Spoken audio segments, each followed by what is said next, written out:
Be honest with yourself. How many times have you made a promise to yourself only to break it the very same day? You said you would wake up early, but you hit the snooze button. You said you would stop scrolling on your phone, but then an hour disappeared. You said you would take care of your body, but the slightest excuse was enough for you to skip it. That is not love, that is betrayal. And the deepest wound is the one that comes from betraying yourself. We often think betrayal comes from others. A friend who lies, a partner who leaves, a boss who breaks a promise. But the harsh truth is that the most painful wound is not from outside, but from the mirror. Every time you betray yourself, you whisper to your soul that I am not important enough to keep my word. The Stoics saw this very clearly. Marcus Aurelius once wrote, "The soul becomes dyed with the color of its thoughts. If your thoughts are soaked in excuses, broken promises, and moments of abandoning yourself, your life will reflect those colors." Seneca reminds us that no one can live in harmony with others until they have learned to live in harmony with themselves. Epictetus said it plainly, "No man is free if he is not a master of himself." So it is time we redefine what it means to love ourselves. Most people think it means indulgence, a soft bed, a day off from work, a bit of luxury to tell yourself you deserve it. But the Stoics would shake their heads at that understanding, because true self-love is not indulgence. Self-love is respect. And respect often feels heavier than comfort. Respect means discipline. Respect means building a fortress inside your mind and protecting it from outside chaos. I made the same mistake too. For years I called indulgence self-love. I told myself I was being kind to myself when I was only running away from responsibility. And with every escape, I trusted myself less.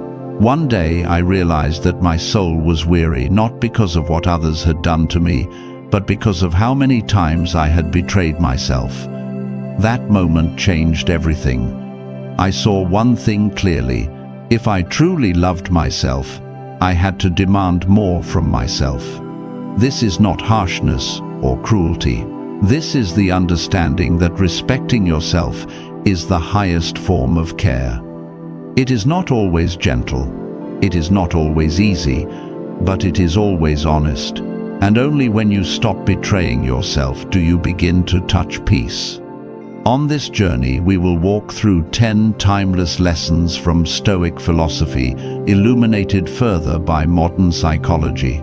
Each lesson will open a new way of understanding what it means to love yourself more than anyone else. Not by chasing comfort, but by rebuilding trust. Not by hiding in indulgence, but by facing truth. Not by waiting for someone else to give you worth, but by respecting yourself so deeply that life reflects it in every choice you make. But I do not want this to be just a theory. Before we begin, pause for a moment and ask yourself, what is the promise you have broken again and again? Maybe it is your health. It may be your focus. It is the courage to say no. Hold that promise in your mind as we move forward. The lessons ahead are not just for you to hear, but to use as tools to rebuild the trust you once lost in yourself.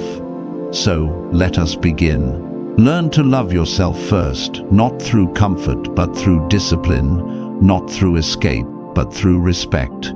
The first step to loving yourself more than anyone else is straightforward. You must stop betraying the person in the mirror.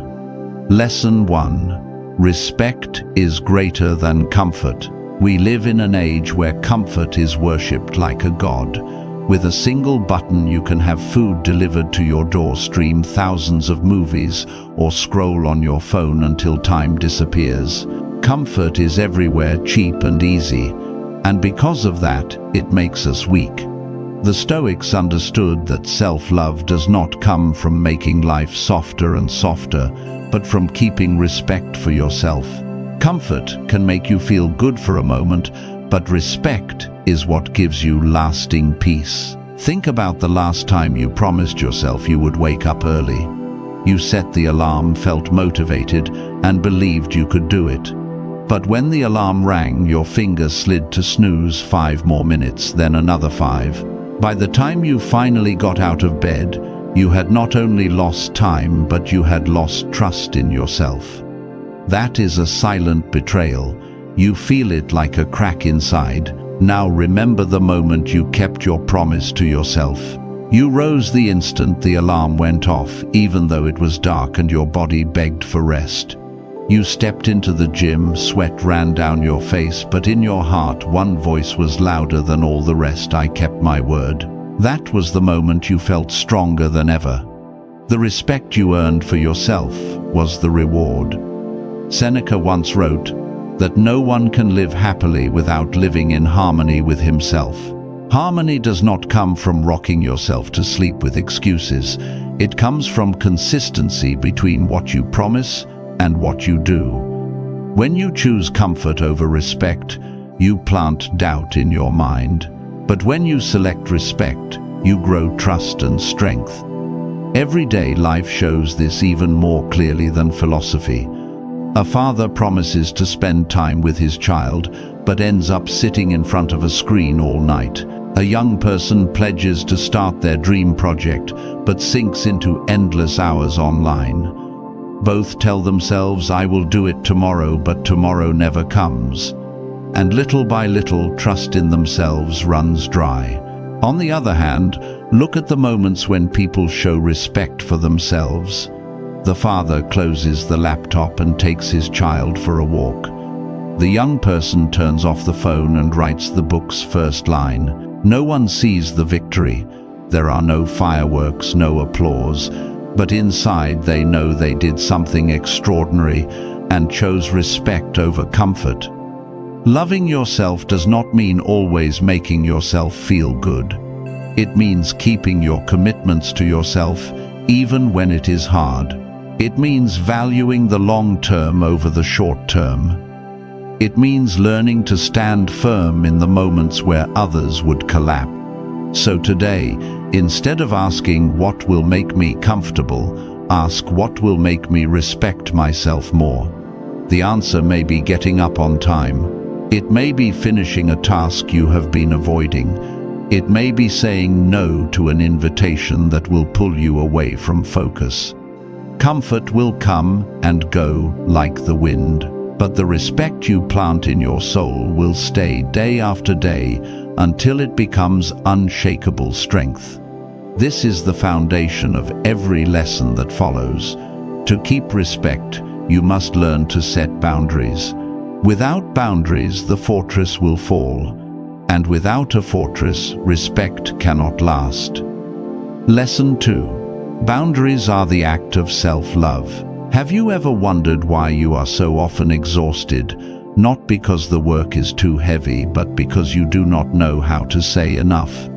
How often have you taken on more responsibility because you were afraid to say no? How many times have you listened to others while ignoring the voice inside? How often have you let your phone ring in the middle of dinner and told yourself it was normal? The truth is, that is not a noble sacrifice. That is abandoning yourself. Epictetus once wrote that no man is free and is not a master of himself. Freedom does not come from doing whatever you want, but from knowing how to set boundaries to protect what is sacred. Whenever you allow someone else to cross your boundary, you declare, I am not necessary enough to protect. And that is the beginning of losing yourself. Boundaries are not a wall to hide behind. They are a door with a lock. You choose who is allowed in and decide when it must be closed. A person without boundaries is like a house without doors. Strangers come and go as they please, and nothing is truly yours. In modern life, boundaries are erased day after day. An employee receives a work email at midnight and convinces himself to reply immediately to prove he is responsible. A young person agrees to social plans they do not want to avoid seeming rude. A mother says yes to everything until she is drained, then blames herself for not being good enough. But imagine the opposite. An employee turns off notifications after 9 at night and answers clearly the next morning. A young person says thank you, but I cannot join. A mother takes 30 minutes of silence for herself, even though chores still wait around her. That is not selfish. That is self-respect. And that respect gives them the strength to love and give in the right way. Marcus Aurelius reminded himself each morning that the world would be full of selfish, greedy, and angry people. But he also reminded himself that no one could touch his soul unless he allowed them to. That is the highest form of boundaries. The outside may be chaos, but inside remains a fortress of calm. Clear boundaries protect your inner freedom. You no longer feel dragged by the expectations of others. You no longer resent people for crossing your limits because you know you set those limits. You begin to see that loving yourself is not just about speaking kindly to yourself, but about daring to act in defense of yourself. So today, ask yourself, what is the boundary you need to set right now? It could be turning off your phone an hour before bed.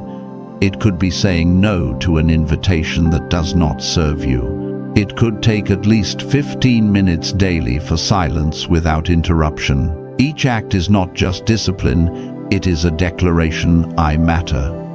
And when boundaries are in place, you will notice something strange. Peace returns.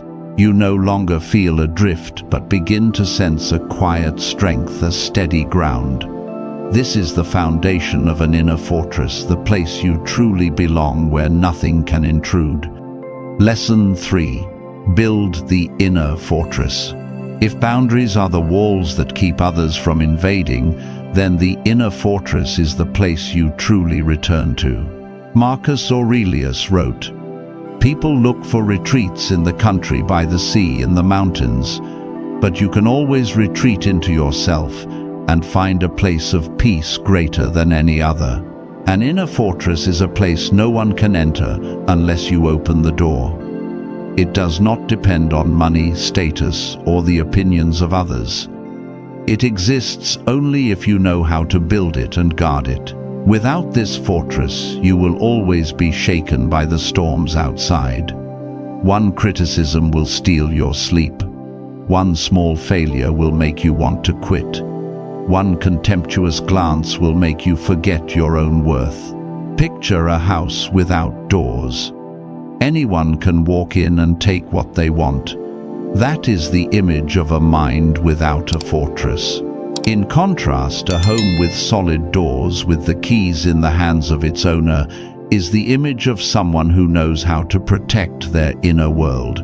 In modern life, this fortress is under constant attack. The flood of phone notifications, endless comparisons on social media, work pressure, and family and society expectations. Without a refuge inside, you easily become a victim of all that noise. You become defined by others instead of defining yourself. Building an inner fortress does not mean withdrawing from the world. It means creating a space that is entirely yours, fully under your control. It could be 10 minutes of silent sitting in the morning. It could be the habit of journaling each night to release the chaos onto paper. It could be a stoic reminder you repeat daily like a protective charm. Seneca once wrote, "We suffer not from events, but from how we look at them." The inner fortress is the ability to choose how you look, instead of letting the world decide for you. When you nurture this space, you begin to see that the turbulence outside is just passing wind, while the roots of peace are in your hands. I remember standing once in the middle of a tense meeting, criticism pouring in, sharp looks cutting the air heavy. In the past, I would have been swept away, reacting, losing control. But that day I breathed, reminded myself, this fortress belongs to me. No one can enter unless I let them. When the meeting ended, I was still calm, not because others had changed, but because I had a place to stand inside myself. You can begin building your fortress with the smallest acts. You lay another brick each time you sit in silence instead of letting noise take your morning. You add another brick each time you write down what worries you instead of letting it spin in your head. Each time you anchor yourself with a line of philosophy instead of allowing emotions to drag you, you place yet another brick, and over time the walls rise higher, stronger, unshakable. Remember, no one can build this fortress for you. Others may inspire you, they may support you, but only you can place each brick through your actions. The fortress is not built in a day, but you can make it more solid each day. And once you have an inner fortress, you will realize a truth. Self-love is not found in sweet words of comfort, but in having a place to return to where you are safe and whole. Yet a fortress cannot stand without a foundation, and that foundation is discipline. Without discipline, every brick is loose, every wall is ready to fall. That is why our next step is to learn how to love ourselves through discipline, the highest form of respect. Lesson 4. Discipline is the highest form of self-love. Many believe self-love means indulging yourself, resting whenever you like, and choosing whatever is easy and comfortable. But the Stoics would ask you the opposite. If you truly loved someone, would you let them grow weaker, spoiled, and more fragile so they could feel suitable for a moment? Or would you train them, guide them, even push them through hardship so they could become stronger? That is what discipline is. It is the most evident proof that you respect yourself. Because only when you love deeply enough do you dare to lead yourself through discomfort to become a stronger version of who you are. Marcus Aurelius reminded himself, "Do not pray for an easy life. Pray to be a stronger man."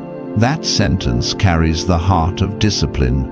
Discipline is not meant to make you miserable. It is intended to prepare you with a strength that comfort will never give. Think of a soldier. Long after leaving the army, he still wakes at dawn, folds his blanket neatly, and trains his body daily. Why? Not because anyone is forcing him, but because he knows discipline keeps him upright. It is not just a habit. It is self-respect. A person without discipline will slide quickly downhill because nothing holds them steady when hardship comes. In daily life, you see this everywhere. A young person wants to be healthy, but chooses to sleep in instead of running. A business owner wants success, but constantly abandons commitments because he is not in the mood. A student wants to improve, but spends hours scrolling instead of studying for 30 more minutes. They all want results, but not discipline. And then they blame life for being unfair. Every time you choose discipline over comfort, you send your soul a clear message. I am important enough not to betray myself. Each morning, you wake on time. Each time you say no to temptation. Each time you finish the work, instead of delaying it. These acts are like stones laid into the foundation of your fortress. Small but repeated, they build a strength that nothing can shake. Discipline is not imprisonment. It is the path to freedom. Their bad habits rule the undisciplined. The disciplined know they are in command because they act from reason instead of impulse. Epictetus reminded us that not events disturb us, but how we respond. Discipline is learning to respond with the right action, not an easy instinct. I once thought discipline was being harsh with myself, but looking deeper, I realized discipline is a form of love. Like a father who is strict with his child so he can grow strong, discipline is how you care for the person you are becoming. Every restraint today is a gift for the you of tomorrow. So ask yourself, what area of your life needs discipline the most? It might be health, it might be finances, it might be learning, it might be your emotions. Choose one small thing and repeat it long enough. Greatness does not come from one explosive moment, but from 1,000 quiet acts of discipline. Discipline is how you prove that self-love is not an empty promise, but a daily practice. And when you keep discipline, you realize you are strong enough to face anything. That is why embracing discomfort is the next step in learning to love yourself. Because discomfort is the training ground of the spirit, the place where you forge yourself into someone unshakable. Lesson 5. Embrace discomfort as an act of self-respect. There is a truth most people spend their whole lives avoiding. We hate discomfort. We hate the cold shock of leaving the bed early in the morning. We hate the sweat and burn of the gym. We hate the silence that forces us to face ourselves. So we run to comfort. We cling to quick escapes, and we call it self-care. But the Stoics would say no. That is not love for yourself. That is how you make yourself weaker. Epictetus said, "Circumstances do not make the man, they only reveal him to himself." And adversity is not just the big storms of life, the lost job, the breakup, the illness. Adversity occurs in small moments every day when you stand between two choices, easy or hard. When you choose the easy road, you are sending a message, I am not worth the effort. But when you step into discomfort, you say, I am worth becoming stronger. Think of cold showers. For most, it feels like torture. But for someone who understands Stoic practice, it is a ritual. Every drop of icy water is a reminder that you can endure, that you do not shatter at the first touch of hardship. 1 minute under cold water can be more powerful than an hour of lulling yourself in comfort. Or think of silence. In a noisy world where everyone talks, posts and shares, sitting still for 10 minutes with no music, no screen, and no company can feel unbearable. But that silence is the training ground of the spirit. In the quiet, you hear your authentic voice. And once you push past the initial restlessness, you find a peace no other place can give. The body needs discomfort to grow strong. Muscles grow only when pushed to strain. The mind is no different. It hardens only when you place it under pressure. Each time you sit a little longer to finish the work. Each time you speak the truth instead of dodging it. Each time you turn down a short comfort to keep a long commitment. All of it is training. And every exercise sends the same message. I am important enough not to abandon myself. Marcus Aurelius wrote in his Meditations, if it is humanly possible, know that you can do it too. Every time you experience discomfort, you remind yourself that you can also cope with it. The only thing that keeps you from strength is choosing the easy path. I remember my first run on a winter morning. The cold bit at me, the wind cut my face, and everything inside screamed, go back to bed. But I forced myself outside. The first steps felt like knives in my lungs. But then I felt a strange freedom in the heavy breath and sharp air. I was no longer a prisoner of comfort. I was in charge. And in that moment I learned that self-love is not about keeping yourself comfortable, but about stepping into discomfort so you can grow. So choose one discomfort you usually avoid. It could be 10 minutes of silence each morning. It could be 30 seconds under cold water. Running 1 more mile could be when your body begs you to stop. It does not matter how small. What matters is that you step into it. Each time you do, you lay another brick in the foundation of self-respect. And soon you realize something. Discomfort is not the enemy. It is the teacher. It is the test that shows whether you genuinely love yourself or are only rocking yourself back to sleep with ease. When you dare to face discomfort head-on, you rise to the next step. Brutal honesty with yourself. Because without honesty, every effort becomes a lie. And that is our next lesson. Lesson 6. Radical honesty with yourself. There is a lie more dangerous than any false word from someone else. It is the lie you whisper to yourself. You say, "Tomorrow I will start." You say, "I am fine."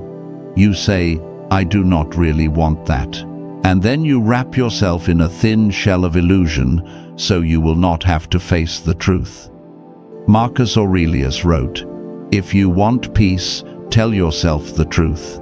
The Stoics understood that honesty is not just a virtue, but the foundation of strength. Because if you cannot face the truth in your own heart, you will never have the courage to face the reality of the world outside. Think of the times you told yourself you were fine when you were exhausted, or the times you said you did not care when in fact you were jealous, angry, or hurt. Each small lie is like a stone placed on your chest. One or two is nothing, but over the years they pile up until the weight crushes your breath. Now remember the moment you dared to tell yourself the truth. The time you looked in the mirror and admitted, "I am weak." The time you wrote on the page, "I am jealous." The time you whispered, "I betrayed myself." It hurt. But the instant truth was spoken, you felt lighter. Truth can bring tears, but it also brings freedom. Epictetus said, "First tell yourself the truth. If you do not, you will never learn." And it is true. Honesty is the doorway to learning and to growth. When you admit you are wrong, you open the door to understanding what is right. When you realize you are weak, you open the path to becoming strong. I have called honesty the dustless mirror. It shows you exactly who you are, no coloring, no blur. And if you are brave enough to look into that mirror, you will see your scars and hidden potential. In daily life, the lack of honesty traps us in endless loops. A person wants to be healthy but tells himself, "I am still young, I will exercise later." A person wants to be happy but says, "Once this job is stable, then I will smile." A person wants to change but insists it is not the right time. These lies eat away an entire life. But when you are honest, everything changes. A person with an addiction only begins to heal when they admit, "I am addicted." A lost person only begins to find the way when he says, "I do not know where I am going." A weary soul only begins to regain strength when it confesses, "I am not okay." Truth is always the first step to transformation. Marcus Aurelius reminded himself, "You can always return to yourself. Nothing can stop you from doing that." And returning to yourself begins with honesty. Not honesty once, but honesty every day. So start with the smallest thing. Write down one truth you have been avoiding. Say to yourself one thing you have not dared to admit. Do not fear it. Truth does not make you weak. Truth makes you free. And once honesty becomes the foundation, the next step is consistency. Because honesty once is not enough, you must repeat it, reinforce it through action until you build unshakable trust with yourself. And that is our next lesson. Lesson 7. Consistency builds trust.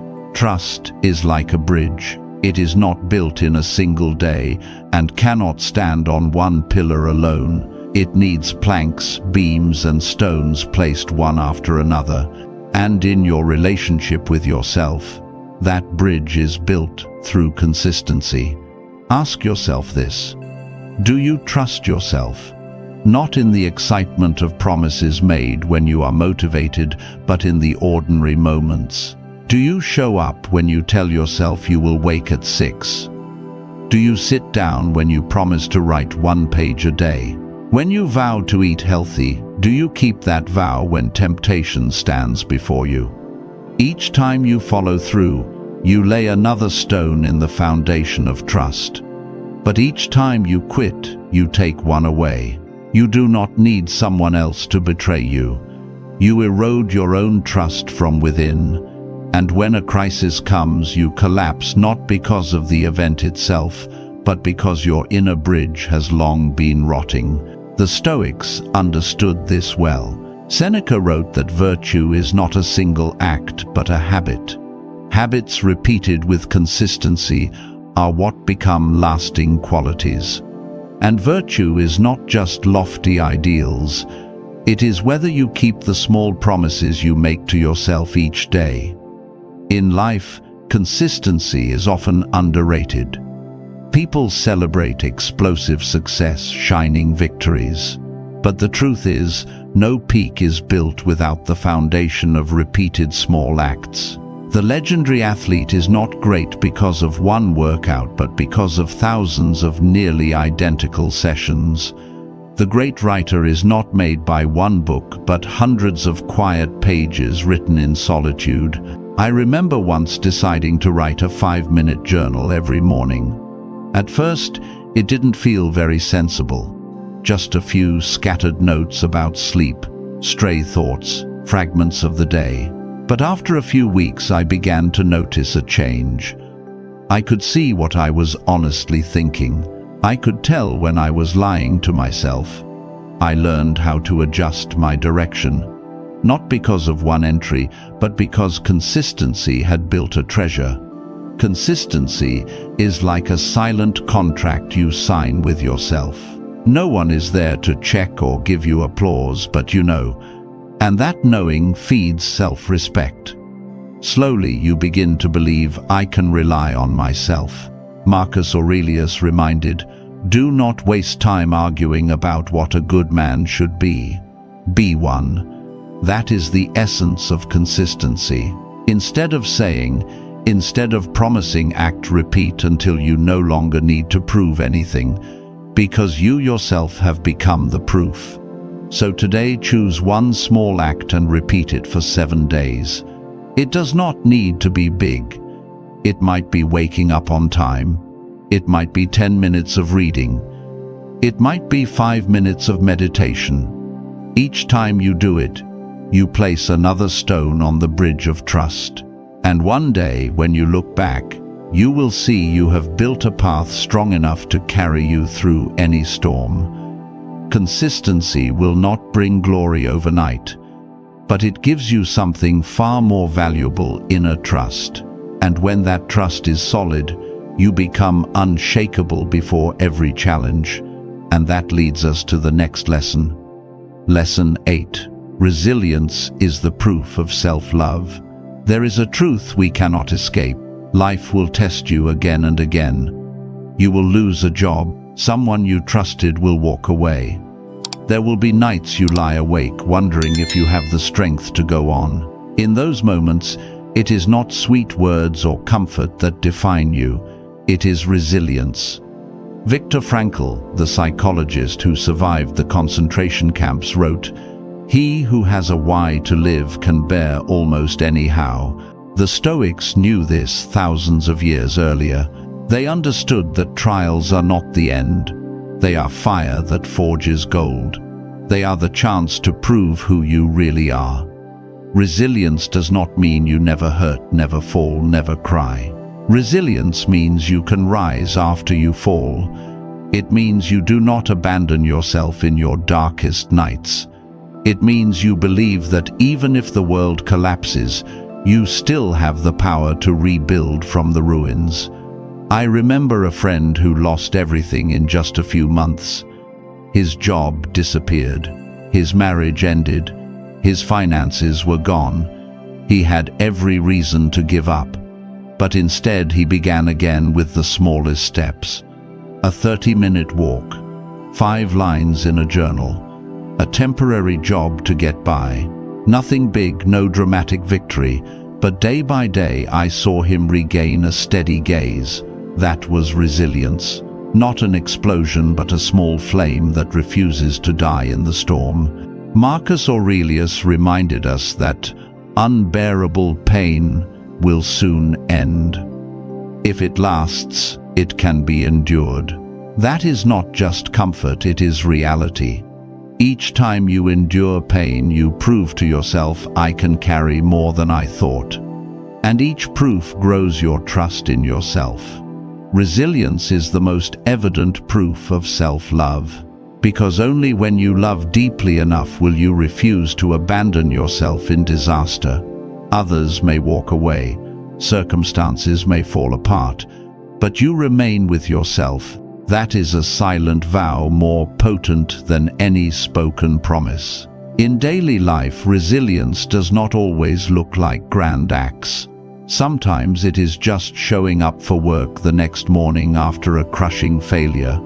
Sometimes it is smiling at yourself through tears. Sometimes it is refusing to let one mistake define your life. Resilience is made of small choices repeated daily, each saying, I will not abandon myself. So remember a trial you once overcame, a breakup, a job loss, a deep loss. Recall the moment you thought you could not continue, and then remember that you did. That means you are stronger than you believed. And if you overcame once, you can do it again. Resilience does not make life easier. It makes you strong enough to keep walking no matter how hard it gets. And when you have resilience, self-love is no longer a phrase. It becomes a living force present in every step you take. And from that foundation of resilience, you will learn something else.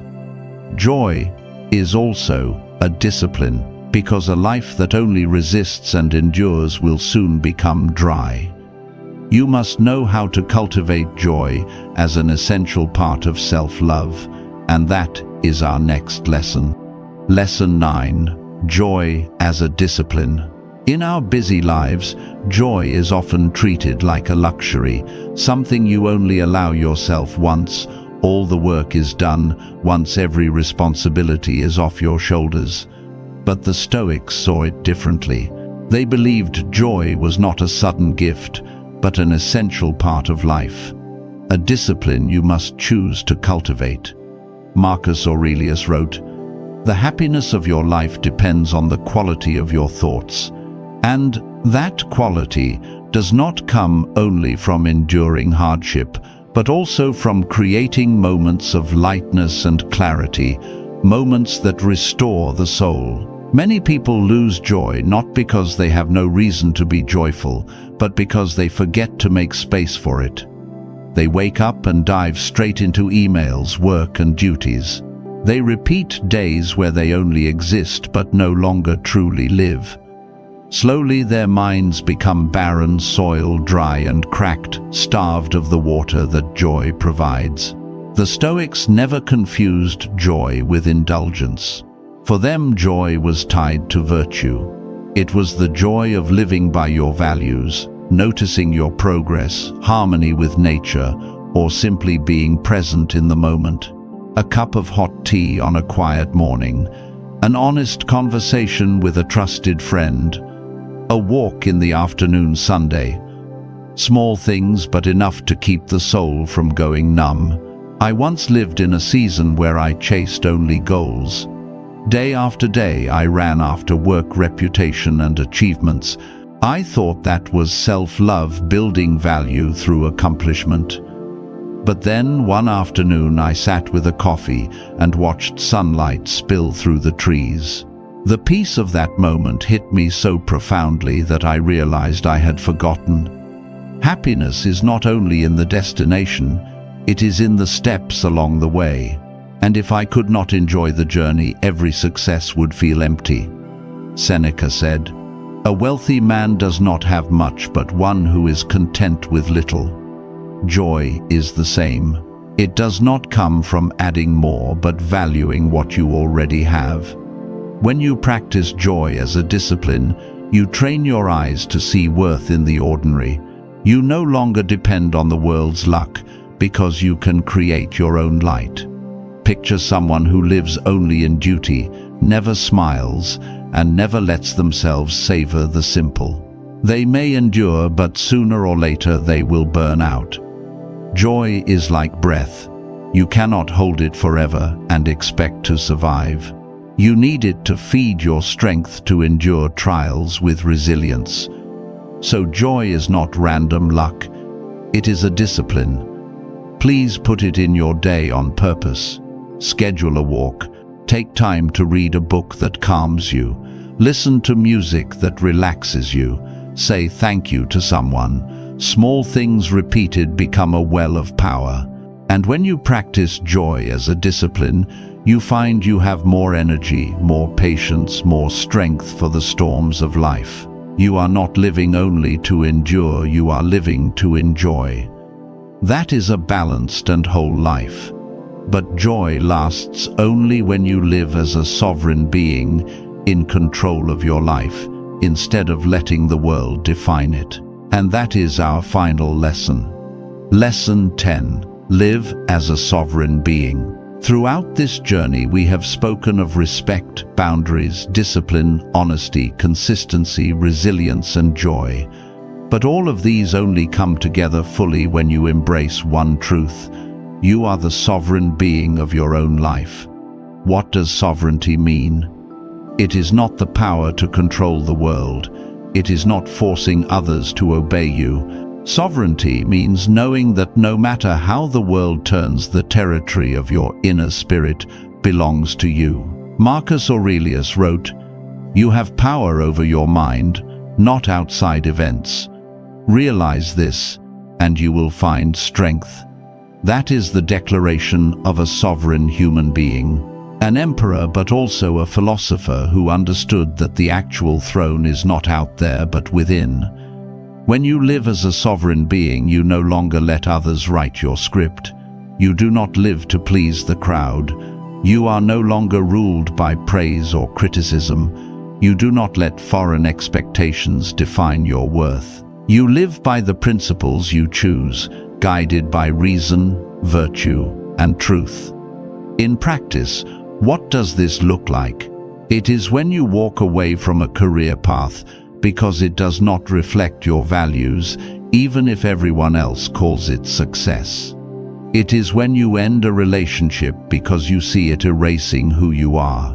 When you live simply in a world screaming, "You must have more, faster, louder." Living sovereign does not mean living alone.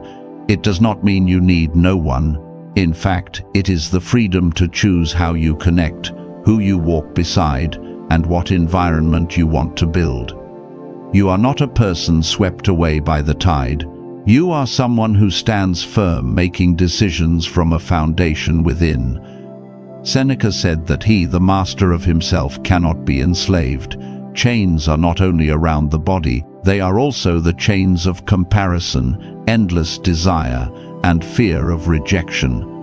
To live sovereign is to break those chains, and that is the greatest gift you can give yourself. I remember a man who looked successful in the eyes of many. A high-paying job, a nice car, a beautiful house, but he confessed that for years he felt like a servant to the expectations of his family and society. He did everything to be accepted, but inside he was empty. Only when he dared to let go, start over, and live more simply, did he feel peace. For the first time, he told me, "I live as the master of myself." So what does it mean to love yourself more than anyone else? It means you no longer live as someone led by others, but as a sovereign being. It means every choice, no matter how small, is rooted in self-respect. It means you know clearly what is within your control and give yourself entirely to that instead of wasting yourself on what is beyond. Ask yourself today whose script you are living in. If the answer is not mine, it is time to reclaim it. True freedom does not come from outside circumstances, but from how you live each day. And once you learn to live as a sovereign being, this journey closes with one message. Self-love is no longer a vague idea, but a series of deliberate actions. And that is what we will bring together in the conclusion. We have walked a long journey together. 10 lessons are not scattered stones, but a path that leads you back to yourself. You began by learning to be honest with yourself. No more pretending to be strong or wearing masks to be accepted. Then you learned to stop living to please others, because true love for yourself never demands blind sacrifice.